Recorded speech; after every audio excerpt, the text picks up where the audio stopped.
Hey guys, I'm Henry. So now welcome. In the trivia time. What is this? Keep in mind. I'm so excited. Let's see.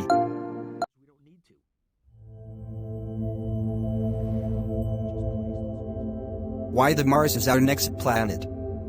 Okay, let's watch this. Our tale of two planets begins 4 billion years ago. One planet was Earth, and the other planet was Mars, and the two had much in common in their infancy. Rivers and lakes etched their surfaces, craters pockmarked their faces, and volcanoes rose from their plains. But something seems to have changed on one and not the other.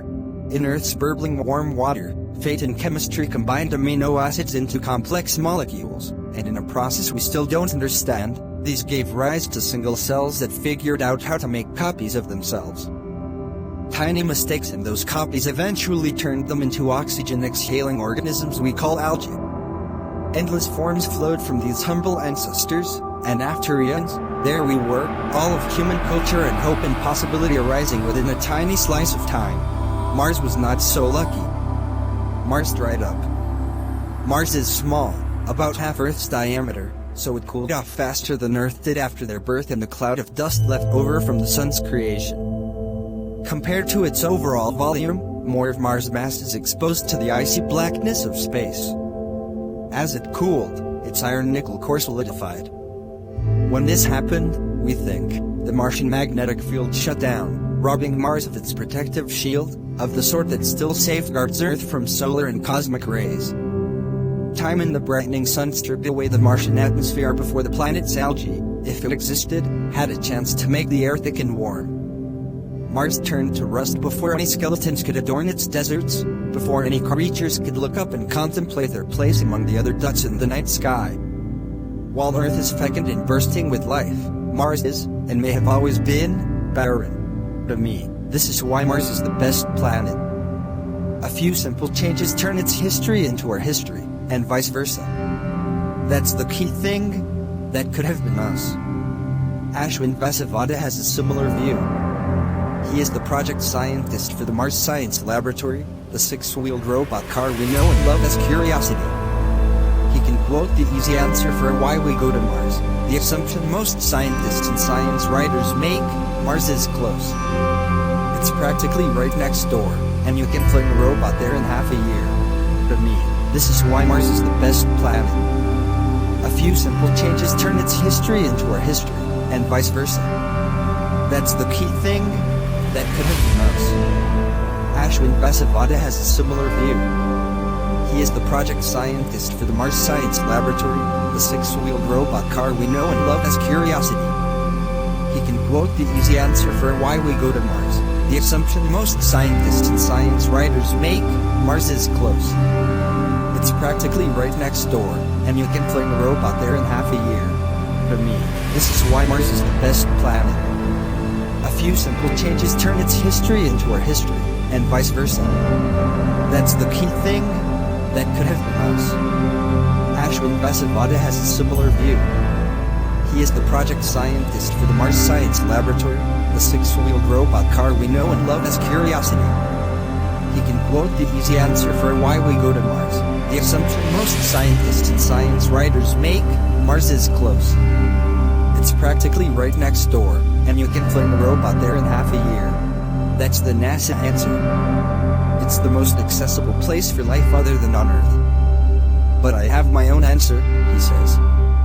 It's a place that you can go today that's like going to early Earth. You remove the dusty exterior of Mars, and you have this planet that is just so reminiscent of Earth. It's like finding a dusty Earth in your attic. Shake off the dust a little bit, and it's this amazing place that you can recognize. That's why I like it.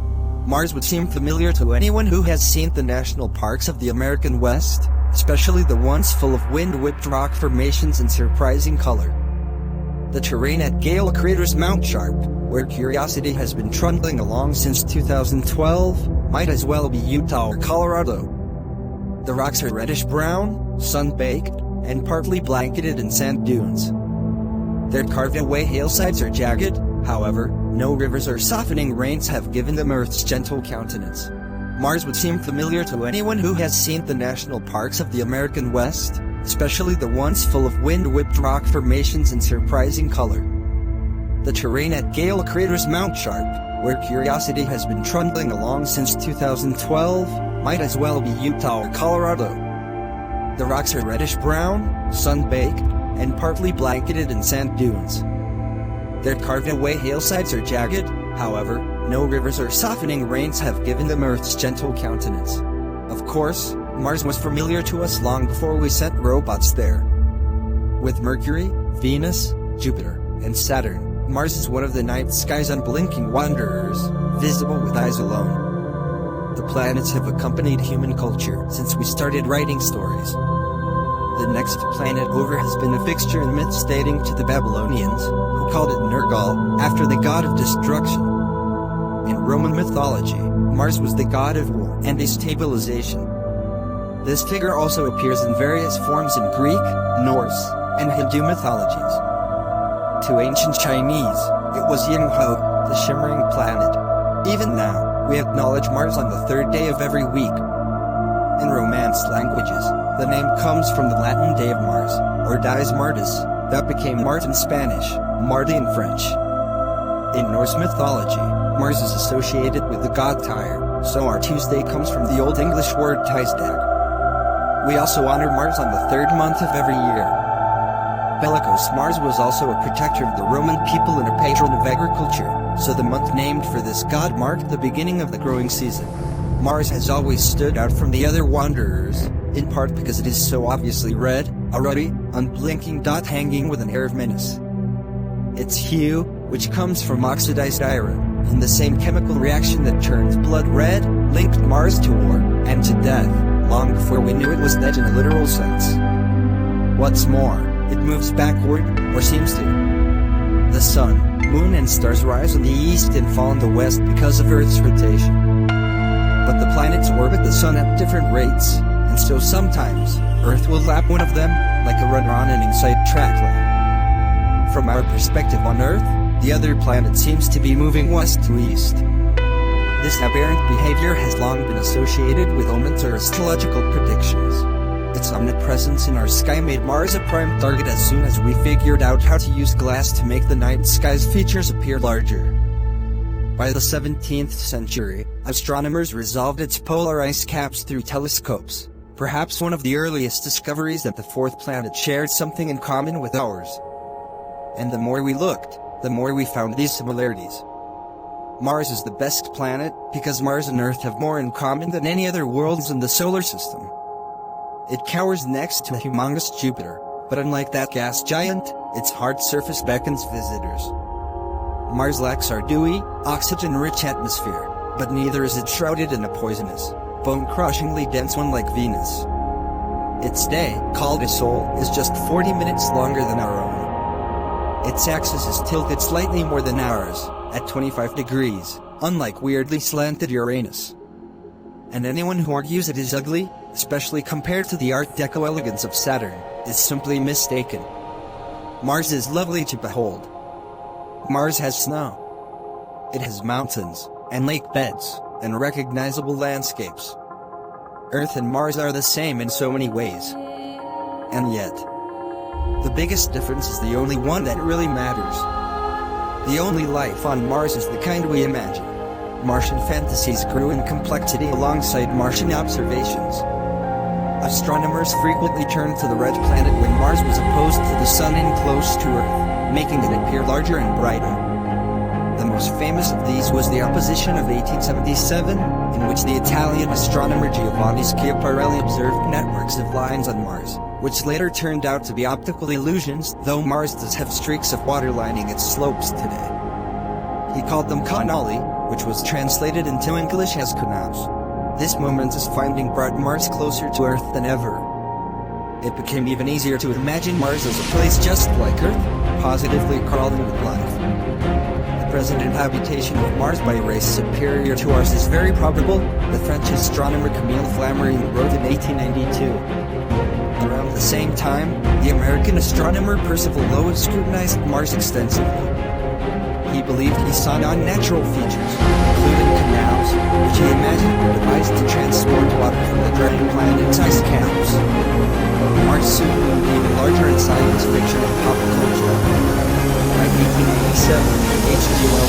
the worlds imagined Mars as a slowly drying planet full of desperate beings who launch rockets to Earth, where they feast on human blood.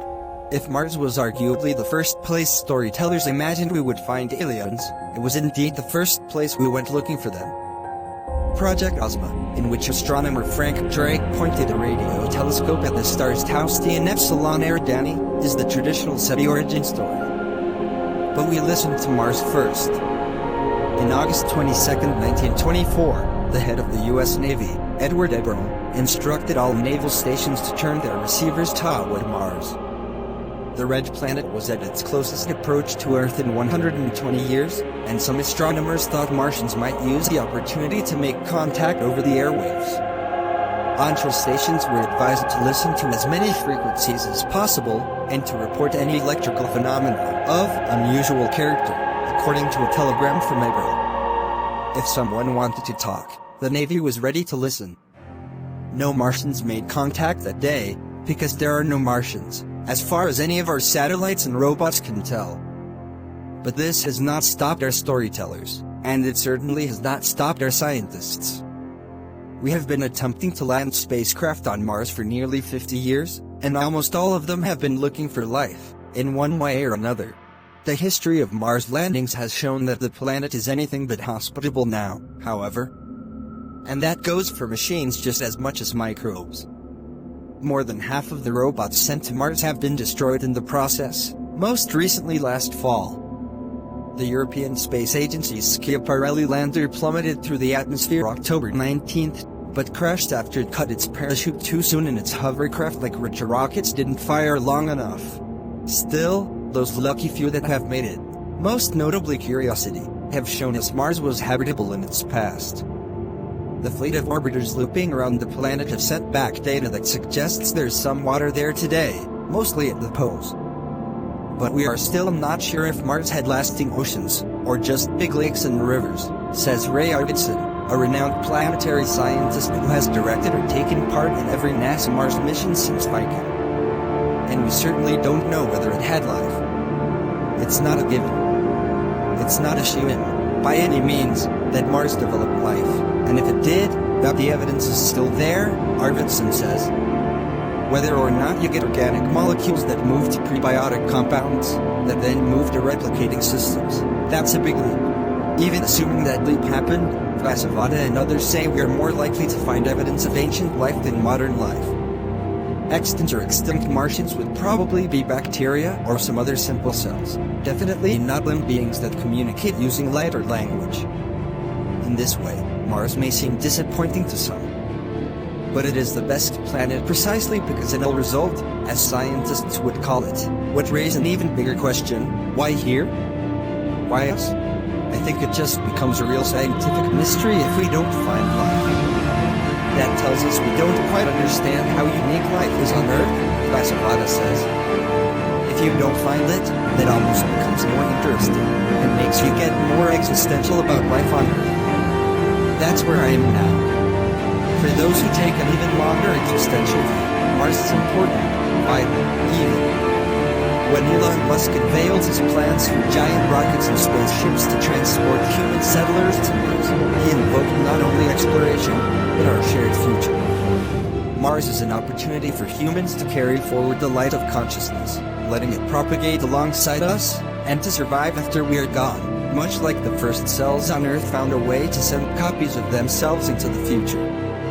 If Musk and other dreamers have their way, the first life forms on Mars might be us. But make no mistake, it will be a horrible, destructive journey. Unlike the territories of colonial history, the Westwoods, the American West and other frontiers, Mars does not tickle the mind with dreams of untold riches.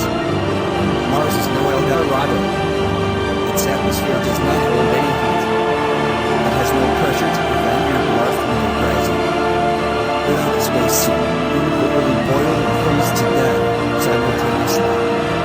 Mars travelers would be designed for rather depressurized domes or, more likely, radiation shielding caves. They would never again see waves lapping at the shore. They would never even hear the wind singing through pine trees. They would never again be surprised by the sight of the silvery crescent moon. Why go, then? I was at JPL when Curiosity landed 2012, and I couldn't help clapping along with the NASA engineers and scientists who looked and hollered at the news.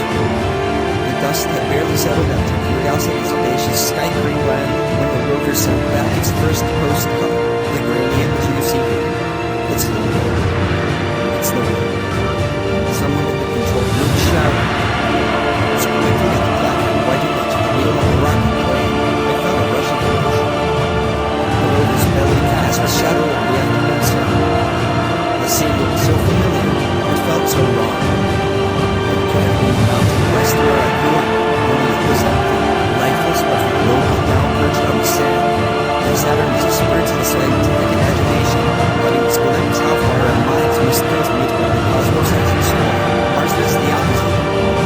It is a sign of how unlikely we are. It makes us confront how fragile the Earth is. It's a reminder of how lonely we thought, the only home we have ever known. Mars is the best planet because Mars is a mirror. We look to it and we see ourselves, our past and possibility, and, with some imagination, our future. Now you know. If you like this video, please like this video. If you enjoyed the video, please smash like button. Thank you for your love and support. See you in the next video. Bye. Subscribe.